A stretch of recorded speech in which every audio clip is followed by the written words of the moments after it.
Bom dia a todos e obrigado por aguardarem.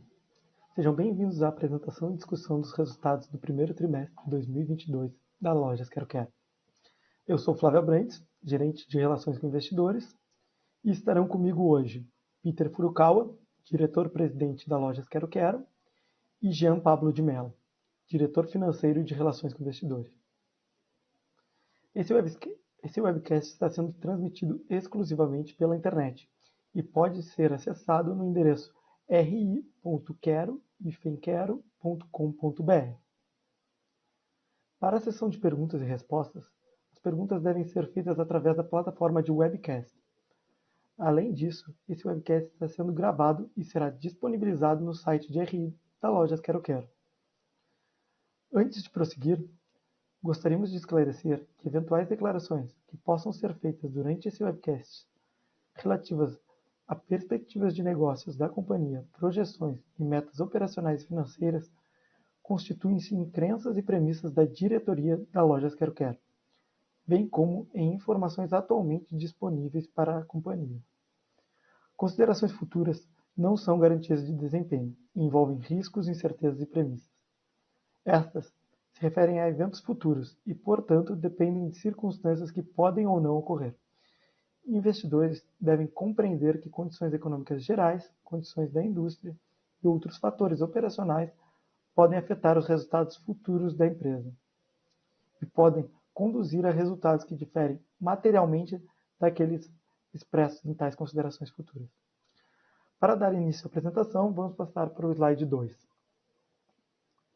A nossa agenda de hoje abordará 1. Resultados gerais. 2. Nossos pilares. 3. Resultado do primeiro trimestre de 2022. E, por fim, teremos a sessão de perguntas e respostas. Agora passamos para o slide 3. E passo a palavra para o diretor-presidente da Lojas Quero Quero, Peter Furukawa. Peter, pode prosseguir.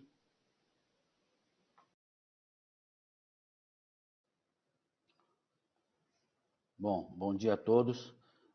Eu não sei se as pessoas estão vendo os charts, mas eu só estou vendo agora sim. O organizador falou para mim que se eu tivesse dificuldade de ver os números, ele poderia dar um zoom em alguns números aqui. Né? Eu não tinha visto que tinha ficado pequeno assim mesmo, mas é devido à minha idade, mas eu ainda estou conseguindo ver aqui os números. Bom dia a todos, é um prazer poder estar com vocês novamente, poder falar sobre o primeiro trimestre desse ano de 2022. Esse ano de 2022 é um ano importante para a gente, como alguns de vocês que já leram o nosso release, é um ano que a gente completa 55 anos. Essa empresa não é uma empresa nova, é uma empresa que já passou por muitos e muitos anos, períodos muito bons, períodos mais difíceis, mas tem se provado um modelo bastante resiliente durante todos esses anos, e a gente vai falar um pouco mais sobre isso agora também. Tá? Então, também acho que é um momento importante para a empresa, porque a gente se tornou, tivemos uma das melhores notas de varejo do GPTW e também do Top Employers, que fez a gente ficar bastante feliz em ver que, mesmo nesses momentos difíceis, a empresa está muito bem. Tá? Então, isso nos deixa bastante felizes. Como tinha dito para vocês, esse ano não é um ano fácil, é um ano desafiador, então se torna um ano importante para a gente, porque nos anos difíceis é que a Quero Quero se torna ainda melhor, e geralmente quando saímos da crise saímos muito mais fortes do que quando a gente entrou, e é isso que a gente está almejando durante esse período também. Bom, quanto aos resultados do primeiro trimestre, como também havia dito, o trimestre vinha muito em linha com o quarto trimestre, com o terceiro trimestre. Nós tivemos um same-store sales de menos 1,5%, um crescimento de receita de 6,6% de total, mas o que mostra para a gente que, como a gente tinha crescido 40% no Q1 de 2021, nós conseguimos manter esse share, essa é a nossa visão, ou aumentar ainda esse share, conforme você vê no lado direito aqui, continuamos a crescer, mesmo crescer share, né, eu quero dizer. Nós continuamos a crescer share, No Total Sales a gente continua crescendo ainda mais, bem mais do que o mercado. E os números que eu tenho visto desse segmento, que tem sido um segmento difícil de operar nesses últimos meses, dada a conjuntura da economia. Mas fico feliz que a gente continua ganhando mercado durante esse período, e esse é o nosso objetivo. O nosso EBITDA ficou em 22 milhões, lembrando que tivemos um investimento de logística e no nosso que a gente chamamos de plataforma digital. Se nós não tivéssemos isso, nós estaríamos com o EBITDA, mesmo nesse período aqui, acima do primeiro trimestre de 2019. Okay? Também olhando o lucro líquido, isso seria igual também versus 2019. Então, acho que a decisão importante que nós tomamos versus, a gente poderia até ter parado o investimento já no Q4 do ano passado, segurado o nosso crescimento, segurado o nosso plano de expansão, reformas, parado o digital, não ter feito investimento em logística, mas isso tudo nos minaria o nosso crescimento futuro. Tá? E nós continuamos acreditando, convictos de que nosso modelo é muito bom e nós devemos continuar investindo. Então, vamos ter momentos difíceis no curto prazo, vamos ter momentos para cima e para baixo. O importante é que a gente continue construindo uma empresa sólida, como nós temos feito nesses últimos anos na Quero Quero. E vamos continuar fazendo. Então, vamos continuar a investir na Quero Quero, como nós temos feito no primeiro trimestre. Pretendemos continuar os investimentos que a gente tinha planejado para o ano de 2022. Okay? O próximo chart. Aqui falando dos que eu falo que é um pouco maçante, né? Você sempre ouve as mesmas coisas. Ganhar mercado, nosso primeiro ponto. Primeiro pilar, segundo pilar é excelência em crédito e cobrança. Terceiro é continuar fazendo mais com menos. O quarto aqui está a venda digital. E o último é a cultura de alto desempenho, que a gente continua enfatizando muito na Quero Quero. Tivemos, em termos de ganhar mercado, crescemos 6,6% primeiro trimestre, em termos totais. Tivemos uma queda de 1,5 pontos percentuais em same-store sales, bem alinhado com o quarto trimestre. Fizemos 7 transformações de loja do modelo 1, 2 e 3, e abrimos 14 novas lojas nesse primeiro trimestre de 2022. Terminamos com 479, já estamos com mais de 480 lojas já, porque a gente abriu mais algumas lojas no mês de abril já. Continuamos com o nosso foco em excelência de crédito e cobrança, estamos no mesmo patamar, como prevíamos, estamos no mesmo patamar do primeiro trimestre de 2019, com 10,9 em atraso sobre carteira, como eu tinha colocado para vocês. E crescimento de serviços financeiros, estamos com um crescimento acima do varejo, a partir já do segundo semestre de 2021. A parte de fazer mais com menos, é o ponto que eu falei para vocês, decidimos fazer mais investimentos, então já quando conversava na época do IPO, tínhamos o planejamento, já tínhamos os nossos números, que íamos ter um deleverage nesse ano, devido aos investimentos que nós íamos fazer. Naquele momento não tinha nem o digital. Tínhamos falado mais sobre os CDs, né? Nós estamos com 3 novos CDs, então isso nos coloca uma pressão um pouco maior. Então, nós tivemos nesse primeiro trimestre, acho que no ano, né? Devemos ter um pouco de deleverage versus o crescimento da receita versus o crescimento do custo nosso. Nosso lucro bruto cresceu 6%, mas versus 19 é quase 60% de crescimento. E as despesas aqui cresceram 20%, mas estamos 3% abaixo do que, quase 4% abaixo do que o Q4 do ano passado. O EBITDA totalizou 22 milhões, mas aquilo que eu falei já descontado os 7,2 milhões que a gente teve de investimento, tanto no digital quanto no novo CD. Então, isso é investimento para o nosso crescimento futuro. E acho que eu olho sempre para Quero, desde a época que a gente falou, começou o IPO, olhando 5 anos. Né? Então, para nós, esse momento de investimento é crítico e não vamos parar e vamos continuar fazendo investimentos necessários para conseguir chegar nos números que nós pretendemos chegar. Em termos de digital, aquela plataforma que nós falamos de, eu vou falar um pouco mais sobre isso mais para frente, mas aumentar a nossa base de sortimento, dar para as pessoas nas comunidades uma oportunidade de comprar tudo que eles comprariam num grande home center, tendo a entrega garantida entre 3 a 5 dias, todos esses benefícios de estar comprando de um vendedor local. Isso a gente implementou, começou com todas as nossas lojas, começamos em 1º de fevereiro. Nós tínhamos começado em outubro do ano passado com 63 lojas, depois fizemos mais 150 em dezembro, e agora estamos com as 479 lojas, 480 lojas já operando nessa plataforma. Vou falar um pouco mais para frente sobre isso, né?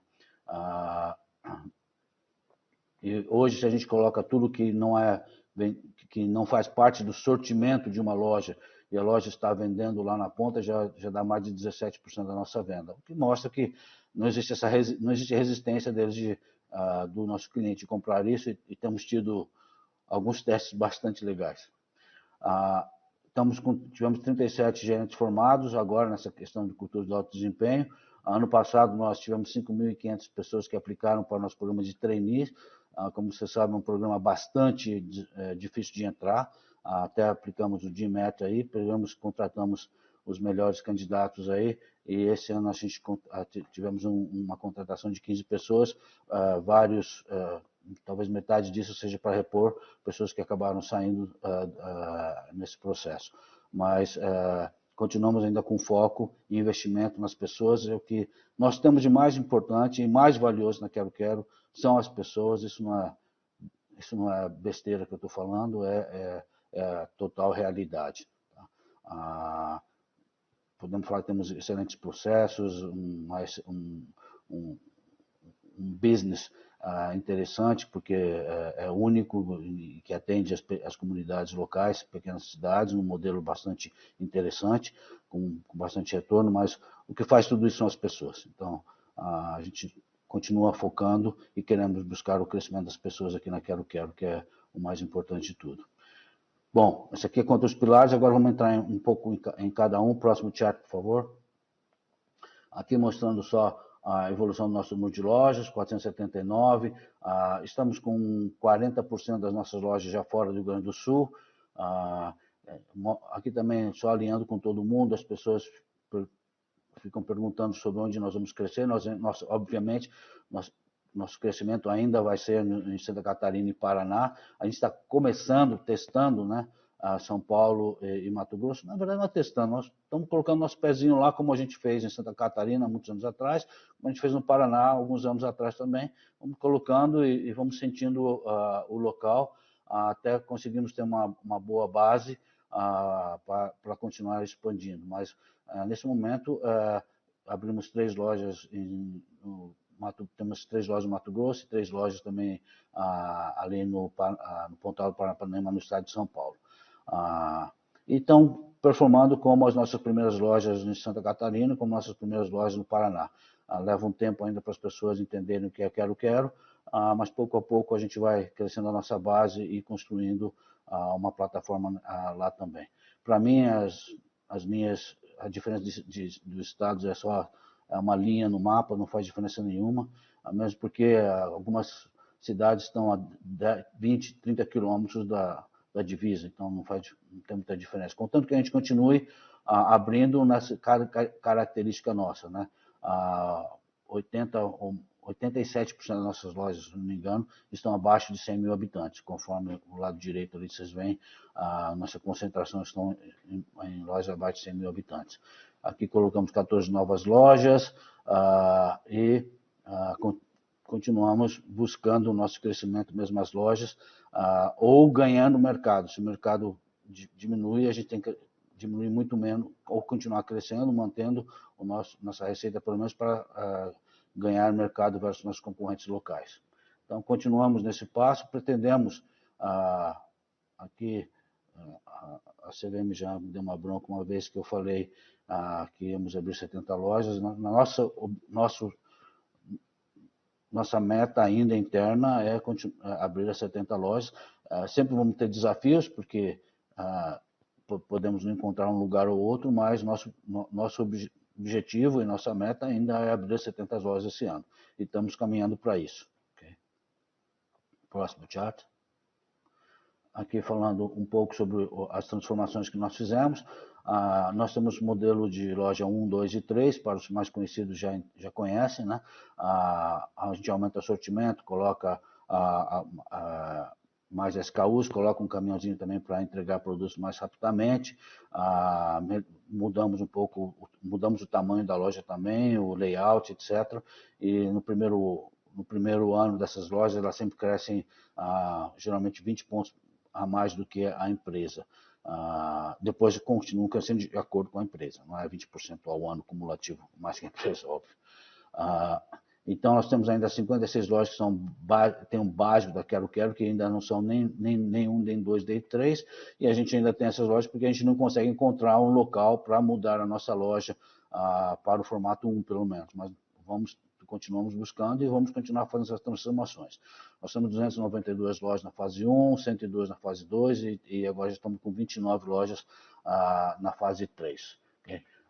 Então, tem bastante espaço ainda para a gente continuar procurando para melhorar o sortimento, o tamanho da loja, de acordo com o que a maturidade da loja nos permite. Próximo chart. E aqui, acho que da minha parte é o último chart, falar um pouco sobre o Figital.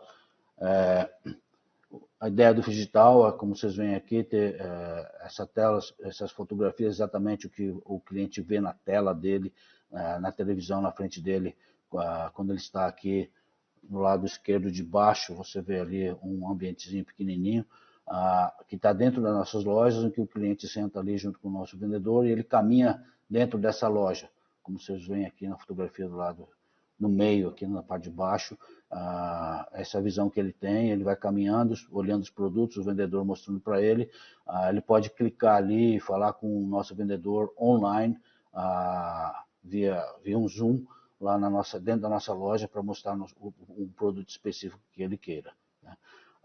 Estamos aí, basicamente, mais de 17 mil novos SKUs, nós queremos chegar a mais de 25 mil contando os produtos que a gente já tinha. Né?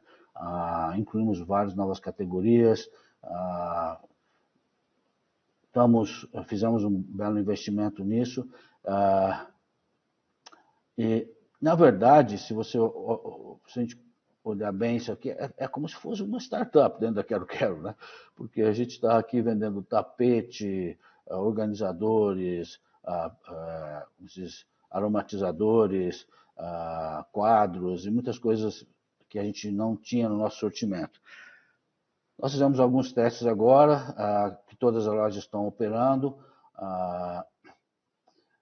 Acho que tinham receio ainda de algumas pessoas dentro da empresa sobre se esse negócio ia decolar ou não. Acho que esses testes que a gente fez recentemente, eu dei um desafio para fazer o número de pedidos em todas as lojas, mas acabamos fazendo um teste só com 165 lojas e aquele número que eu tinha dado foi superado em quase 50%, só nessas 165 lojas. Então, está todo mundo muito feliz aqui, acredito eu, com o potencial disso. E nós temos um diretor aqui, eu falei que essa loja tem 55 anos, né, nessa empresa. Nós temos um diretor nosso, que é o Daniel Archer, tem 43 anos de empresa, né? Fantástico isso. Nós temos uma mistura muito legal, 43 anos do Daniel, 30 anos do Mirson, que cuida de loja, 25 anos da Cris também, que é outra responsável por loja. Nós temos pessoas mais novas, com 8 anos, 9 anos de empresa, como acho que é mais agora, né? Já perto de 10 anos, o Jean e o Alberto nesse grupo. E o Daniel falou, quando a gente implementou isso, falou, isso aqui não tem mais volta. Tá? É muito, muito legal e com o tempo, quando as comunidades aprenderem que eles podem fazer essa compra lá local com o vendedor, de tudo que eles poderiam comprar numa cidade grande, vai ficar muito interessante. E é o que a gente está provando agora, está sendo bastante... eu sempre fui muito eu diria, conservador no que eu falo com vocês, que eu não sei se isso aqui, eu diria, quão grande isso pode ser no curto prazo. No longo prazo, com certeza, pode ser bem interessante.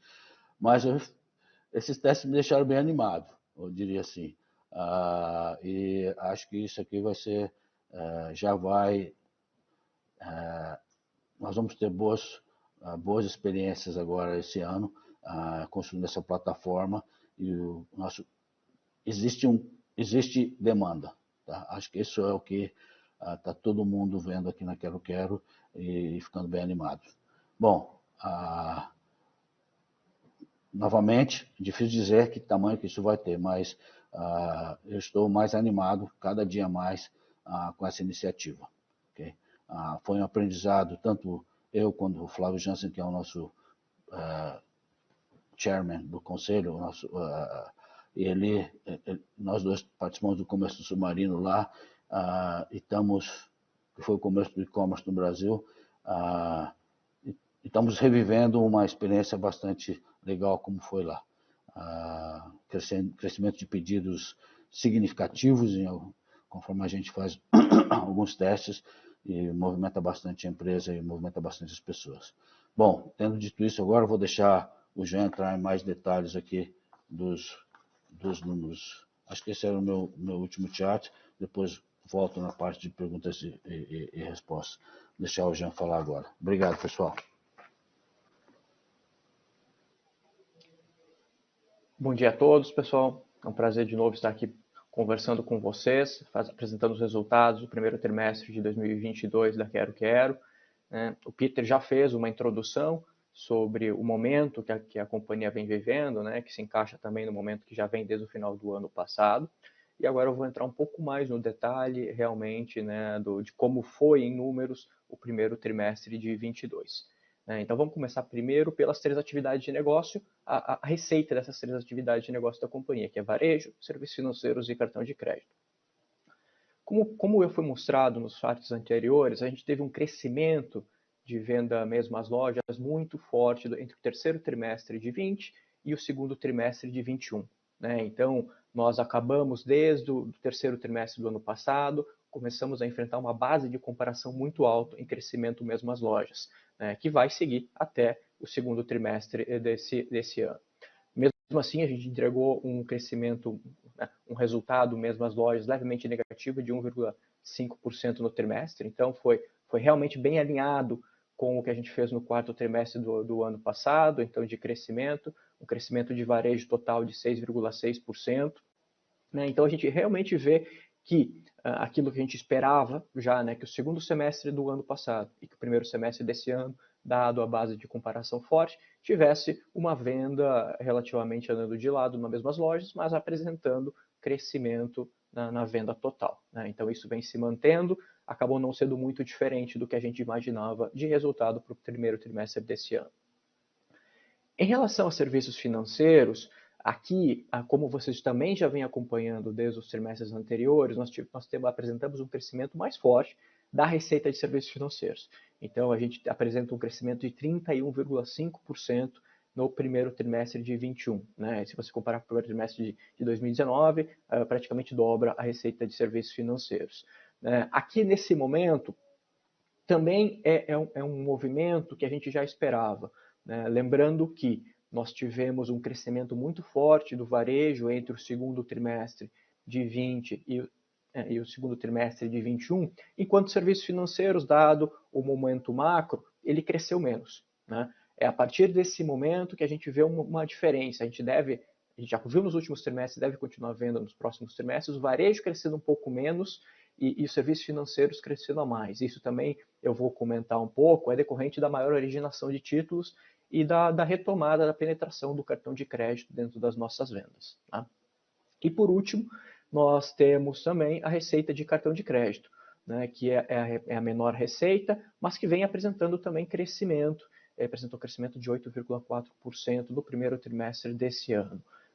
E acho que o principal é que esse crescimento vem de um crescimento ainda maior da utilização dos cartões fora das nossas lojas, que a gente vai entrar um pouco mais no detalhe depois, é um crescimento de 20% no primeiro trimestre, e também um crescimento de 12% 12,6% da utilização do cartão dentro das nossas lojas.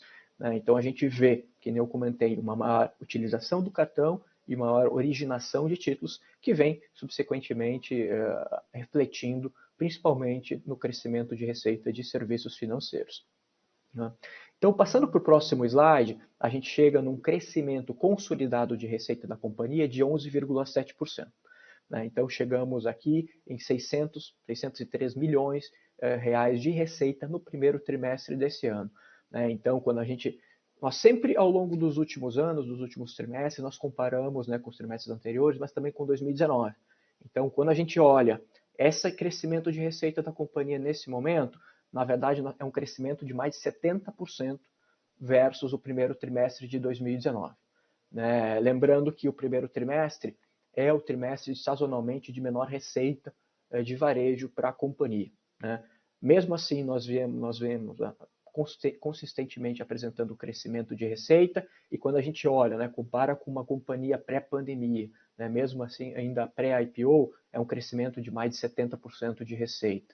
Então a gente vê que realmente nós vemos continuamente crescendo receita e principalmente, né, no varejo ganhando mercado. Nós conseguimos aproveitar o momento ali que vocês conseguem ver em 2021 que o mercado crescia mais para acompanhar o crescimento do mercado, mas mais importante do que isso, continuar ganhando o mercado. Tá? Então hoje a gente está com 70% de crescimento versus o primeiro trimestre de 2019 de receita.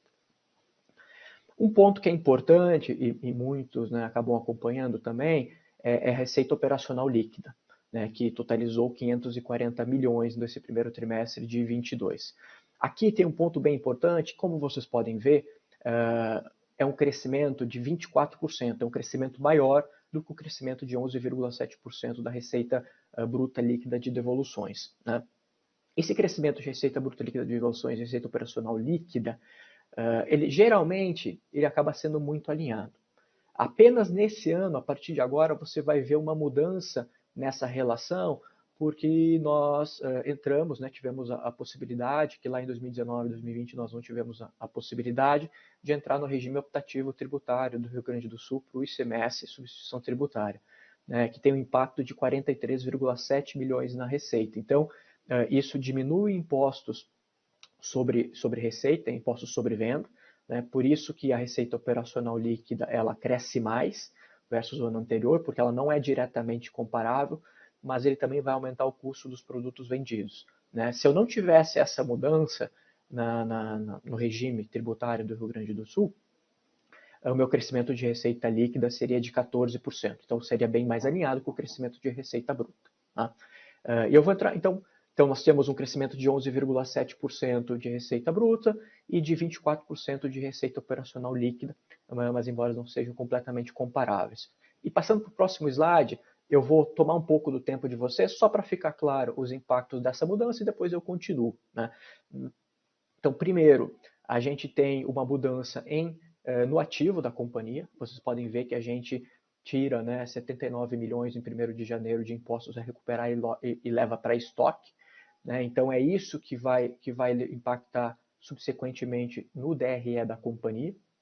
Né? Se nós não tivéssemos a adoção para esse regime, nós teríamos os mesmos 603 bilhões de receita, isso é na tabela de baixo do slide, com 107 milhões de imposto. Né? Então, a receita operacional líquida seria de 496 milhões de reais. E com lucro bruto de 185, que é o lucro bruto que nós apresentamos. Então, seria uma margem bruta de 37%, margem sobre a receita bruta de 31%. Né? Com essa adoção, você vê que, na verdade, tem uma mudança entre linhas, os impostos, né, eles têm impacto, eles ficam menores em 44 milhões de reais, mas nós temos um aumento equivalente em custo da mercadoria vendida de 44 bilhões de reais. Então, é isso que leva a uma receita líquida maior, para um custo também dos produtos vendidos maiores, para o mesmo lucro. Então, esse aqui é o primeiro impacto, é na receita líquida, que nem vocês podem acompanhar, mas é importante também se isso leva ao impacto no cálculo da receita, da margem bruta e também da margem bruta, da margem bruta sobre a receita bruta líquida de devolução. Então, é por isso que nós vamos, né, acompanhar ao longo desse ano não somente a margem bruta, mas a margem bruta sobre a receita bruta líquida de devolução. Como vocês podem ver que a margem bruta sobre a receita líquida, ela seria de 37% sem adoção desse regime, e aí sendo que a margem bruta sobre a receita bruta líquida de devolução seria de 31%. Quando a gente faz a adoção desse regime, ele diretamente, né, por aumentar a receita líquida, ele diminui a minha margem bruta, então leva de 37 para 34. Por outro lado, a margem sobre a receita bruta ela permanece a mesma, né? Então, para termos de comparabilidade, nós vamos acompanhar também ao longo desse ano a margem sobre a receita bruta, né? Então, vocês podem ver que, na verdade, esse 37% que seria sem adoção é muito parecido com o que nós apresentamos, isso para a margem de varejo, com o que a gente apresentou no terceiro e no quarto trimestre. Margem da companhia, desculpa, com o terceiro e no quarto trimestre do ano passado. Então, passando para o próximo slide, feito esse pequeno parênteses aqui, a gente pode discutir um pouco melhor o lucro bruto e a margem da companhia, né? Então, vocês veem que nós temos um crescimento de lucro bruto de 6% nesse trimestre, né? Então, é um crescimento de quase 60% versus o primeiro trimestre de 2019. E também nós estamos aqui mostrando com uma margem sobre a receita bruta de 30,7%. Né? Essa margem sobre a receita bruta, que ela é comparável, né, é importante saber que ela acaba sendo muito parecida com a margem dos últimos 2 trimestres, né, que foram de 31%. Então, a gente está apresentando no consolidado de 30,7%. Um pouco abaixo, ela é um pouco abaixo do primeiro trimestre de 21, mas ela é muito alinhada com o que a gente apresentou no terceiro e no quarto trimestre do ano. Quando a gente faz a margem bruta, né, normal sobre a receita líquida, aí sim tem essa queda de 38 versus 34, mas a maior parte da queda é, que nem a gente comentou, como eu comentei anteriormente, apenas pela mudança do regime que impacta na contabilidade da companhia. E quando a gente vai ver os números que são comparáveis, que é o último gráfico aqui, vocês veem que vocês conseguem ver que a margem de varejo ela vem se mantendo relativamente alinhada. Ela até foi um pouco melhor agora no primeiro trimestre, mas a gente espera que continue ao longo do ano com margens parecidas que a gente apresentou ao longo de 2021. O que nós estamos nesse momento, sim, é no momento praticamente, né, de menor margem de serviços financeiros, como vocês podem ver aqui. Então, a margem sobre a receita bruta de serviços financeiros é de 46,7%. E tem alguns motivos para isso, né? Primeiro, que nem a gente já havia comentando com vocês nas divulgações anteriores, é que nós vemos um aumento do custo de captação, né? Então, devido ao aumento da Selic, que estava, né, no início do ano passado em 2%, agora indo, né, mais de 11%, com uma tendência de alta ainda ao longo dos próximos meses, isso leva a um aumento de custo de captação, né? Então, também no custo dos serviços prestados e acaba diminuindo a margem nesse primeiro momento. Nós conseguimos, nós viemos repassando esses aumentos, né, para o consumidor. Então, isso também ajuda naquele crescimento de receita de serviços financeiros que vocês puderam ver.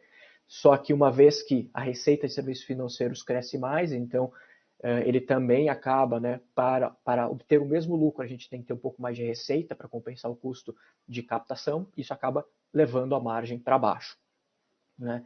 Nós também temos, versus os trimestres de 2021, um aumento na inadimplência, né? Eu vou comentar um pouco para vocês, embora a inadimplência esteja muito parecida, alinhada com 2019, mas no momento, né, que tem esse aumento do atraso sobre carteira versus trimestres anteriores, a gente faz acaba, consequentemente, leva a aumento da provisão sobre a carteira. Então, sazonalmente também, né, a gente acaba tendo um primeiro semestre de 22 com as margens de serviços financeiros mais baixas do que o ano anterior, embora, quando você vai calcular, né, o lucro bruto, não sobre a receita, mas sobre o tamanho da carteira, você vai ver que nós estamos com uma rentabilidade muito próxima a 2019.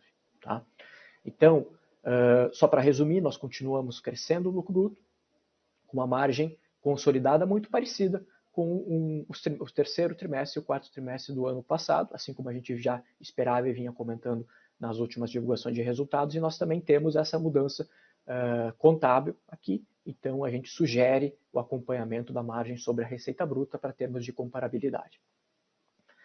Passando para o próximo slide, eu vou entrar um pouco mais né, uma vez que a gente já comentou da receita e do lucro bruto, dos impactos na margem, a gente vai comentar um pouco mais sobre o EBITDA. Então a gente chega num EBITDA contábil de 42 milhões no primeiro trimestre desse ano e num EBITDA ajustado de 22 milhões de reais, assim como o Peter já havia comentado.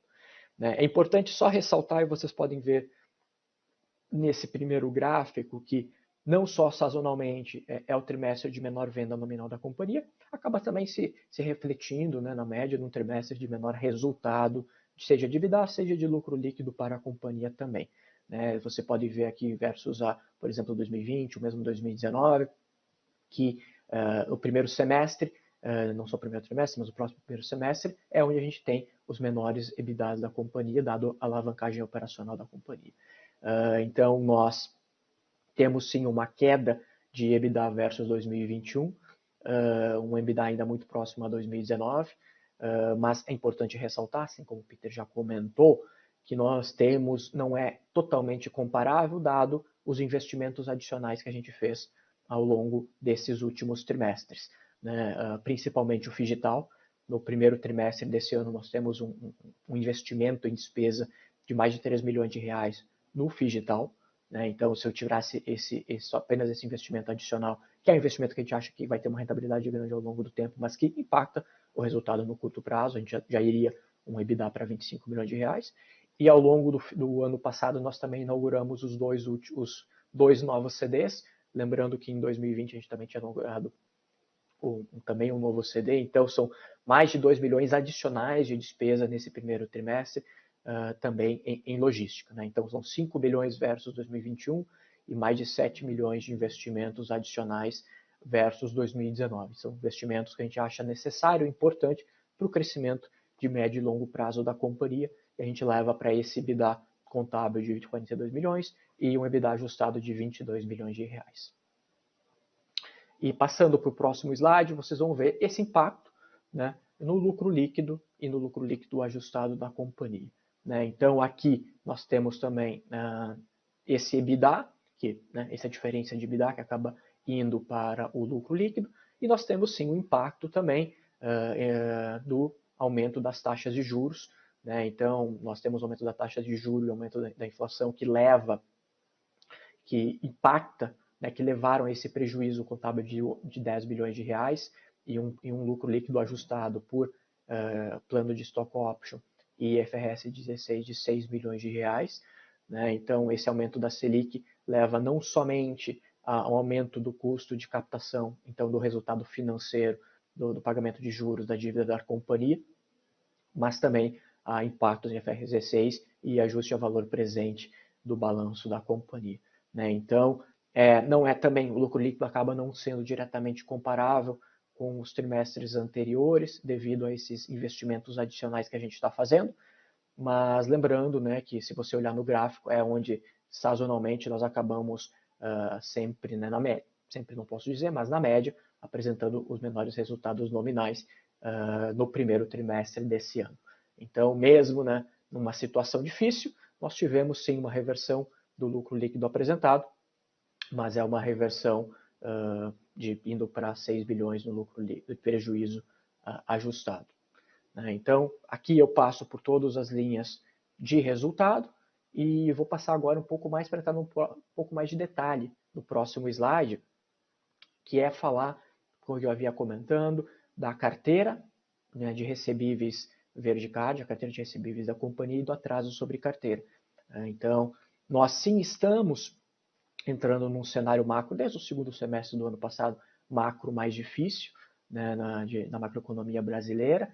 Mesmo assim, é uma tendência que a gente já vinha comentando e que a gente acaba vendo em momentos como esse, de aumento da utilização do crédito e aumento da carteira.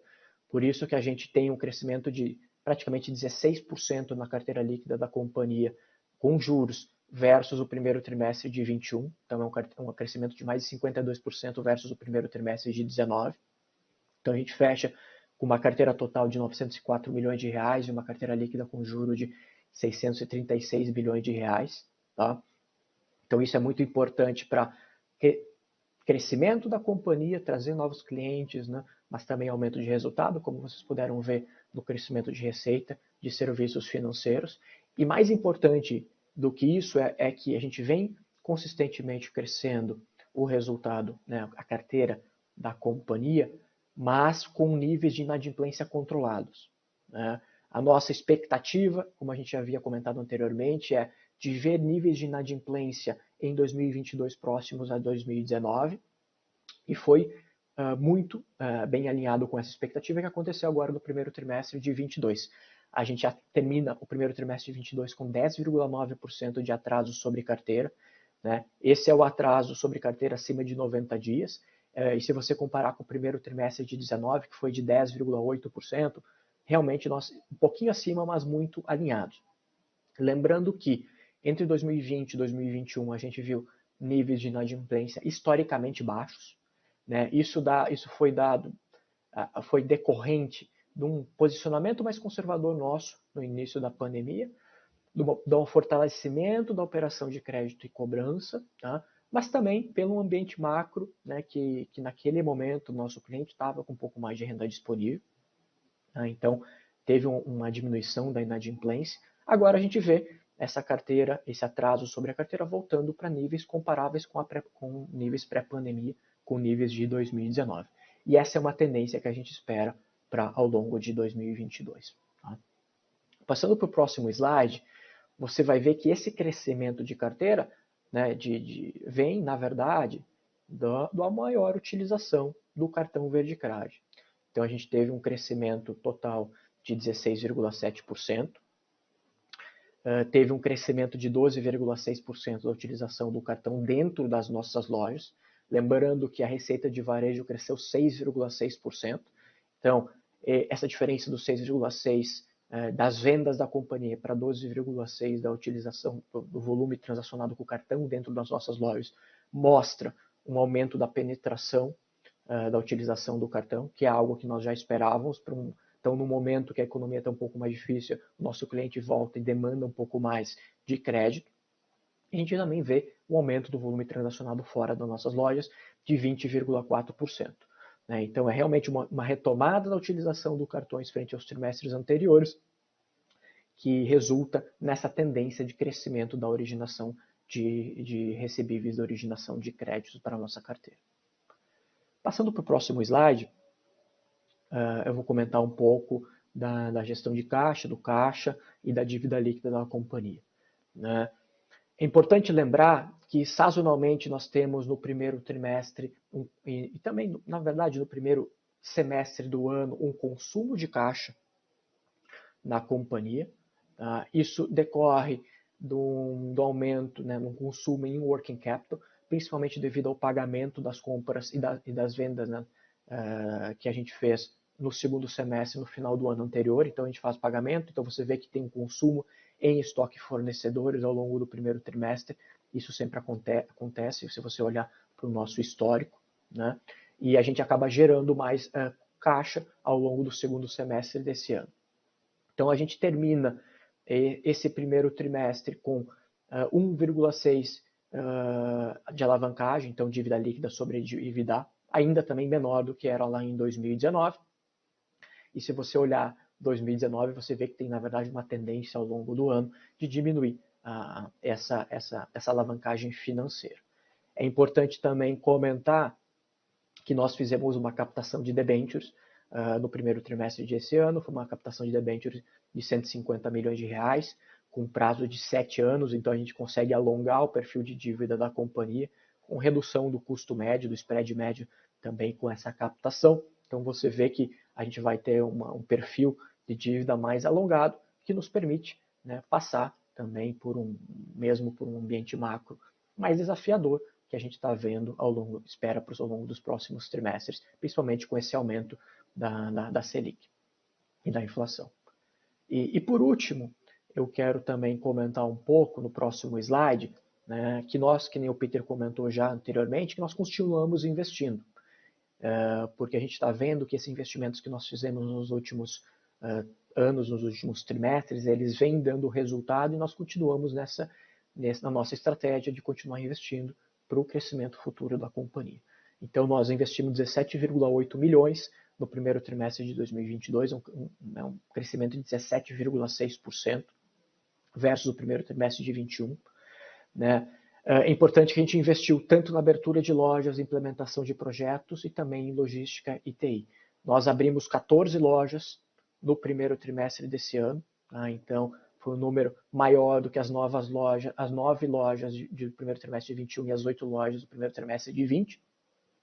E também fizemos 7 transformações de lojas existentes. Então você vê que tem um aumento aqui no investimento em novas lojas, e também um aumento no investimento entre logística, TI e outros, que aqui também entra, no primeiro trimestre de 22, um pouco ainda de investimento no projeto do Figital, além de investimento em logística e TI. Então, com isso, eu encerro a minha participação aqui na discussão de resultados e vou passar a palavra de volta para o Flávio para entrar para a sessão de perguntas e respostas, para tirar a dúvida de vocês que estão nos acompanhando aqui. Obrigado, Jean. Daremos início à sessão de perguntas e respostas. A primeira pergunta é do Thiago Macruz, do Itaú BBA. Será respondida pelo Peter.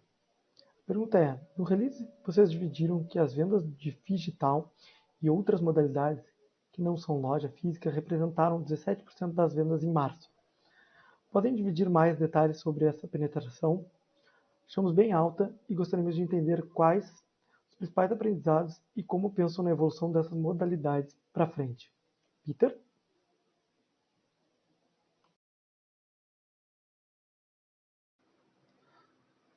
Bom, Macruz, bom dia, obrigado pela pergunta, Macruz. Sempre bom falar com você também. Bom, no primeiro trimestre desse ano nós tivemos 8%, que é o que a gente fala de puro digital, e mais 9% dos produtos que são produtos que não estão numa loja e a loja não fazem parte do sortimento da loja, tá? Mas fazem parte do sortimento de alguma outra loja. Então, ele pode vender esses produtos. Então, essa é a pergunta que o Macruz tem, como se divide isso versus o que é puramente que não tem nenhuma loja. Tá? Então, nós temos 8% que não existe nenhuma loja, tá? E 9% que foram produtos que existem em alguma loja e não faz parte do sortimento. Então, essa é a divisão, Macruz. O que a gente tinha, essa parte, as duas estão crescendo, né? A gente tem crescimento também dos produtos que não tinham numa loja, as pessoas vão se acostumando com isso. Então, acho que isso é bem positivo, mesmo os dois crescendo. Tá? Acho que a porcentagem o que vai crescer mais são o que a gente chama do digital puro, né? Que são esses 8% que são da nossa plataforma digital. Quanto a evolução dessas categorias, Macruz, poxa, é muito difícil a gente dizer o que vai acontecer. Tá? Eu estou animado, né? Nós fizemos testes, eu queria fazer um teste com toda a rede, mas acho que a área comercial, todo mundo ficou um pouco preocupado se isso ia trazer muito volume, ou que podia não trazer volume, a gente ficar com os produtos também, essas duas preocupações existiam. Então fizeram só com 165 lojas e acho que todo mundo ficou bem surpreso com o que aconteceu, positivamente. Tá? Mas durante esse trimestre devemos fazer, estamos fazendo mais testes, aprendendo também, Macruz, qual que é a melhor maneira da gente buscar essa venda. Porque a gente pode fazer campanha na televisão, que custa caro, ou fazer só digital, fazer digital alavancando, pagando por isso, ou fazer o digital somente com internamente, usando nossas ferramentas internas. Então, estamos fazendo diferentes segmentos para entender onde a gente tem a maior alavancagem e o menor custo nesse processo. Estamos aprendendo também como a gente consegue mais novos clientes nessa iniciativa Puro Figital, que é o que a gente tem que buscar também. Vender para os nossos mesmos clientes é uma coisa mais fácil, porque o cara está vendo na nossa loja, ele vê a loja infinita, mas a gente tem que trazer pessoas que não sabem, a gente precisa trabalhar no awareness e trial. Tá? Então, esse trimestre a gente está trabalhando nisso e aprendendo bastante. eu não quero dar números agora, não posso dar números agora, mas está sendo enriquecedor. Nós vamos fazer um tour agora, acho que é dia 18, 19 desse mês, onde a gente convidou os analistas para ir lá ver, e aí a gente talvez possa falar um pouco mais sobre esses números, vocês também possam visitar a nossa loja Infinita e ver lá o que a gente tem. Não sei se eu respondi a sua pergunta, Macruz, mas é isso. Não sei mais o que eu posso fazer. Se tiver mais coisas, pode mandar aqui que eu posso tentar colocar. Obrigado, Peter. A próxima pergunta também é do Thiago Macruz, do Itaú BBA. Também será respondida pelo Peter. A pergunta é: há alguns trimestres que temos conversado sobre uma potencial normalização do supply chain, das categorias que estão expostas. Como que viram a ruptura nesse trimestre? E como estão enxergando esse tema para os próximos trimestres? Peter? Macruz, nós fizemos um investimento bastante grande em estoque, preocupados com o que podia acontecer. Então, hoje, se a gente não está aumentando a nossa venda, não é por falta de estoque. Tá? Então, essa desculpa a gente não tem. O Conselho aprovou, nós aumentamos o nosso nível de cobertura. Nós estamos tendo algumas... Um exemplo, telefonia, por exemplo, para nós é um desafio. Tá? Para nós e para todo o mercado, pelo que eu entendo. Tá? Nós não estamos tendo alguns produtos, então fica prejudicada essa categoria. Mas o nosso out of stocks está no patamar pré-pandemia, 6%, 7%. Tá? Todo dia a gente vê isso. Então, não é por falta de produto ou por rupturas que a gente não está conseguindo crescer mais. Tá? Realmente é um mercado mais difícil. Então, não acho que isso é um limitante nesse momento para a nossa força de vendas. E não estou vendo, por enquanto, tá, um problema de voltar àqueles patamares que a gente teve na pandemia de 20% de rupturas. A gente está no patamar de 6, 7, que era o patamar pré-Covid. Ok? Obrigado, Peter. As próximas perguntas são do Bob Ford, do Bank of America, e serão respondidas pelo Gian. Bom dia e obrigado por pegar minhas perguntas. Como vocês estão pensando em venda das mesmas lojas, crédito ao consumidor e rentabilidade no balanço do ano? E a segunda pergunta: durante os últimos anos de crise, como se comportou a consolidação e como você está pensando sobre a consolidação do setor agora? Bom dia, Bob, tudo bem? Em relação a esses pontos que você trouxe, né? O primeiro é em relação a venda às mesmas lojas, né? O que a gente tem visto? Eu acho que, dado o resultado passado da Quero Quero, nós também precisamos comparar com o que nós apresentamos em nossa base de comparação. Então, lembrando que a gente teve um crescimento muito forte, de médio, né, entre o terceiro trimestre de 20 e o segundo trimestre de 21, de 35% same-store sales. Né? Então, nós já esperávamos que o final do ano passado e início desse ano, um same-store sales relativamente andando de lado, e foi isso que a gente viu. Né? No quarto trimestre do ano passado, a gente entregou menos 2% de same-store sales, agora menos 1,5% de same-store sales. Acreditamos que o segundo trimestre desse ano não deve ser algo muito diferente do que a gente vem fazendo nos 2 trimestres anteriores, né? E aí sim, a partir do segundo semestre do ano, nós já vamos ter uma base mais comparável, né? Nós já vamos pegar uma base que já estava, né, nesse momento de macroeconomia um pouco mais difícil, que nós esperamos, né, nós acreditamos que a partir do segundo semestre do ano nós voltaremos, é uma expectativa nossa interna, dado o cenário macro, dadas as bases de comparação, que aí sim podemos voltar a apresentar crescimento de venda maior do que a gente vem fazendo, alguma coisa um pouco mais normalizada. Então, tem sim essa sazonalidade ao longo do ano, em venda às mesmas lojas, em venda de varejo. Tá? Claro que depende ainda muito, né, do cenário macroeconômico, tanto do impacto da inflação na renda do consumidor, né, então que leva, né, a gente vai ver a demanda do consumidor para os nossos produtos. Mas mesmo assim, a gente acompanhando o mercado, o desempenho que a gente está fazendo agora é um desempenho ainda de ganho de mercado, dado o cenário macro atual.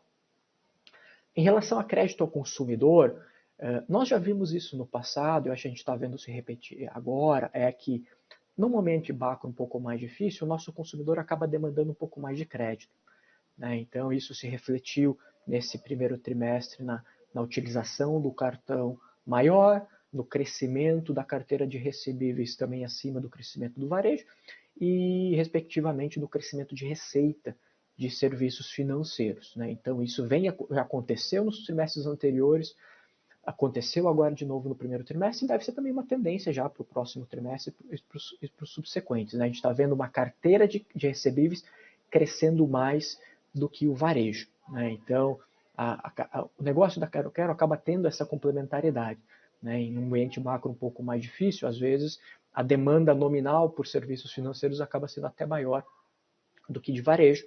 Então, isso ajuda a gente a ter resultados, né, de crescimento de receita mais constantes ao longo do ano. E em relação à rentabilidade do balanço, eu acho que, primeiro, em relação a varejo, deve ser algo um pouco mais, uma margem de varejo um pouco mais estável ao longo do ano, né? Parecido com o que a gente fez no terceiro e no quarto trimestre do ano passado. A margem de serviços financeiros, sim, tem uma sazonalidade ao longo do ano. Geralmente, a margem de serviços financeiros é melhor no segundo semestre do ano, né? Porque a inadimplência acaba sendo menor.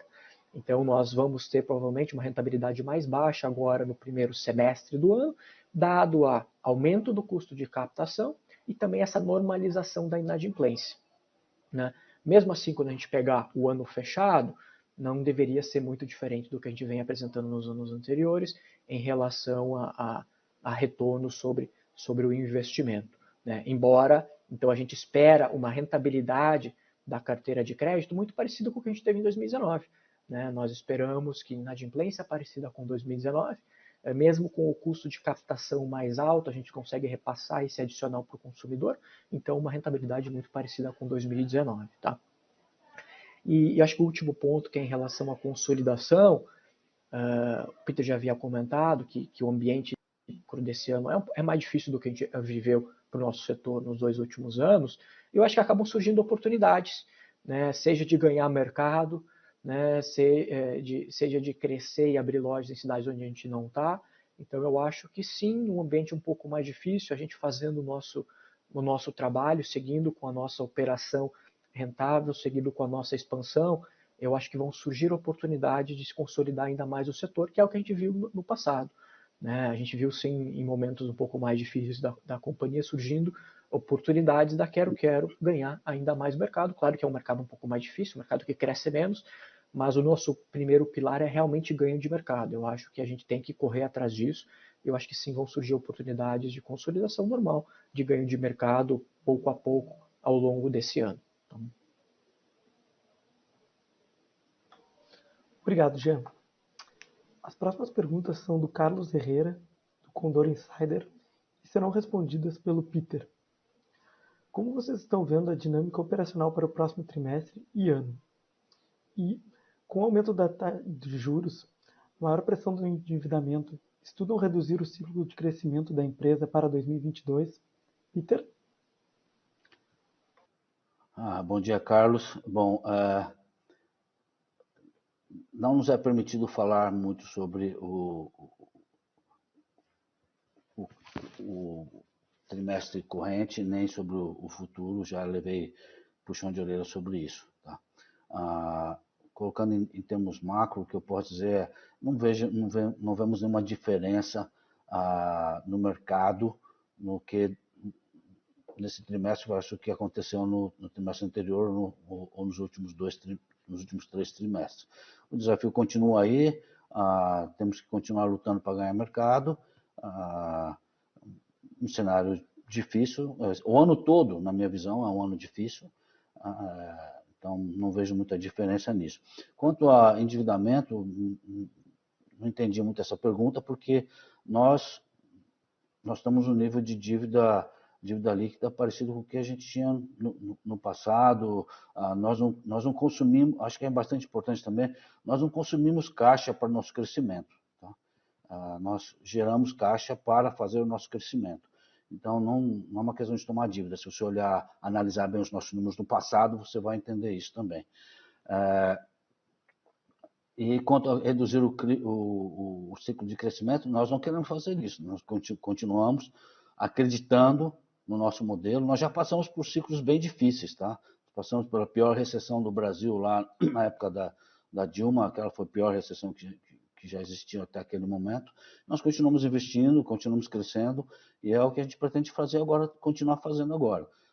Não temos uma perspectiva de... nem no conselho discutimos essa questão de parar de crescer ou focar só no curto prazo. Nós acreditamos no nosso modelo, ainda temos a capacidade de fazer investimentos, vamos continuar investindo, não pretendemos ficar aumentando nossa dívida líquida. A dívida que a gente tem pego é para renovar as dívidas antigas. Tá? Nós não estamos diminuindo a nossa dívida nominal, então a gente renova as nossas dívidas e por isso vê as nossas captações. Mas não é que a gente está precisando pegar dinheiro no mercado para fazer o nosso crescimento. Isso não é o modelo da Quero Quero, nunca foi. Okay? Não sei se eu respondi as suas perguntas. Se tiver mais perguntas, por favor, manda aqui que a gente vai tentar responder. Deixa só até complementar, né, essa pergunta que é importante do ciclo, né, do investimento da companhia. Né, eu acho que é só importante até ressaltar, né, essa questão que o Peter comentou, de, por exemplo, consumo de caixa, geração de caixa, dívida líquida. É só importante realmente ter em mente que, se você olhar o histórico da companhia, nós temos sim um ciclo, uma sazonalidade grande ao longo do ano. Né? Então, geralmente você vê um consumo de caixa no primeiro semestre do ano e uma geração de caixa ao longo do segundo semestre. Né? Então, por isso que, se você olhar, pega o histórico ali de 2019, 2020, mesmo 2021, isso é o que veio acontecendo. Né? Então, no primeiro trimestre especificamente, você pode ver que tem, né, historicamente, sempre um consumo em working capital, né? Então estoque fornecedores. Nós não é que a gente mude a nossa estratégia ou nossos prazos de pagamentos, nada, é só realmente decorrente do pagamento das compras dos trimestres anteriores. E tem nesse primeiro trimestre de 2022, tem um impacto também, né, que como em 2021, por exemplo, a gente cresceu 40% same-store sales, o nosso giro de estoque era maior, então isso leva a uma melhor gestão de caixa, no sentido de gerar caixa com estoque fornecedores.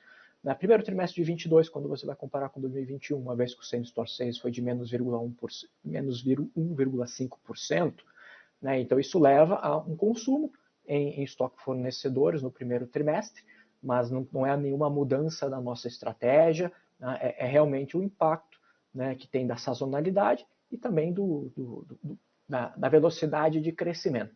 Né? Quando a companhia consegue crescer um pouco mais, a gente já consegue quase gerar caixa em estoque fornecedores. Nesses momentos que o crescimento, né, até essa queda de same-store sales, leve queda de same-store sales nesse momento, ele leva a um consumo maior de caixa, mas não tem nenhuma mudança, né, na estratégia da companhia, seja de investimento ou seja de gestão de caixa. Obrigado, Jean. As próximas perguntas são do Guilherme Domingues, da Eleven, e serão respondidas também pelo Jean. Bom dia. Parabéns pelo resultado. Do lado da Eleven temos duas perguntas. Poderiam dar um update sobre a evolução da dinâmica competitiva do cenário macroeconômico mais desafiador? Além disso, gostaríamos de entender um pouco melhor a pressão na margem bruta de serviços financeiros e como estão vendo a recuperação dessa linha daqui para frente. Jean? Olá, Guilherme, tudo bem? Eu acho que o primeiro ponto, né, é a questão da dinâmica competitiva. Né? Eu acho que em momentos de macro mais difíceis, é importante, a gente já vem se preparando, né, já esperava um 2022 um pouco mais difícil, então a gente entrou preparado para isso. Né? É importante também salientar que nós optamos e vamos continuar optando a investir no crescimento da companhia. Então isso leva, por exemplo, a um EBITDA um pouco mais baixo no primeiro momento. Nós poderíamos ter melhorado, apresentar um resultado de curto prazo maior, mas prejudicando o crescimento futuro da companhia. Não é isso que a gente quer fazer nesse primeiro momento. Eu acho que ao longo do ano, o ambiente sendo mais difícil, a Quero Quero ela entra bem preparada. né? Então, para continuar ganhando o mercado. Claro que a gente vai ver como é que vai depender do consumo, né? O nosso cliente, o comportamento do nosso cliente ao longo do ano, mas eu acho que a gente está bem preparado em termos de, seja em termos comerciais, seja em termos de estrutura de capital, para continuar crescendo e ganhar mercado, né? Aproveitar essas oportunidades de um mercado um pouco mais difícil, que a gente está com uma posição vantajosa, digamos assim, frente, quem sabe, o nosso concorrente um pouco menor, para ganhar mercado. Então, acho que vão surgir oportunidades de continuar ganhando mercado ao longo do ano nesse ambiente macro mais difícil que a gente está comentando para 2022, mas que já era esperado. E em relação especificamente à margem de serviços financeiros, eu acho que é importante, né, até quebrar essa pergunta, né, a minha explicação pelo menos em duas. Em rentabilidade, né, sobre a carteira, a gente espera uma rentabilidade muito próxima a 2019. Né? Você já pôde ver que a gente está com níveis de inadimplência próximas a 2019, né? O custo de captação mais alto, sim, né, porque a Selic está mais alta do que níveis pré-pandemia, mas a gente conseguiu repassar e vem repassando esses aumentos da Selic também parcialmente para o consumidor. Então, quando você pega, né, rentabilidade da carteira, muito próximo, a gente espera que seja isso, muito próximo a 2019. Em relação à margem, especificamente a margem de serviços financeiros, ela tem alguns impactos um pouquinho diferentes, né? Porque como eu aumento um pouco mais, né, eu faço esse repasse do aumento do custo de captação, a minha receita cresce, então o denominador vai aumentar, né, então isso acaba diminuindo a minha margem de serviços financeiros especificamente para esse ano. Né? E lembrando que eu comecei a fazer esses repasses do aumento de custo de captação ao longo do segundo semestre do ano passado. E a nossa carteira tem um prazo médio de 180 dias. Né? Então, a carteira ainda não girou completamente. Então, vai ser apenas a partir do terceiro trimestre que a gente vai estar numa normalização, tanto com a receita, né, normalizada versus a carteira, e também o custo de captação e a inadimplência. A inadimplência a gente já está muito próximo, né, bem alinhado com 2019. Eu acho que isso aqui já vai estar mais alinhado. Mas em relação a margens, eu acho que vai ter um alinhamento em rentabilidade de carteira, apenas vai ter um pouco mais alinhado ao longo do segundo trimestre e mais alinhado mesmo a partir do terceiro trimestre desse ano, quando a gente vai ter todo o giro da carteira, a carteira toda renovada ao longo do ano. E só lembrando também, novamente, né, que a própria margem de serviços financeiros também tem uma sazonalidade. Se você olha historicamente, fora um pouco no ano passado, que teve esse aumento muito abrupto do custo de captação, sazonalmente, né, para um ano um pouco mais estável, as margens de serviços financeiros são um pouco mais altas no segundo semestre do ano versus o primeiro semestre.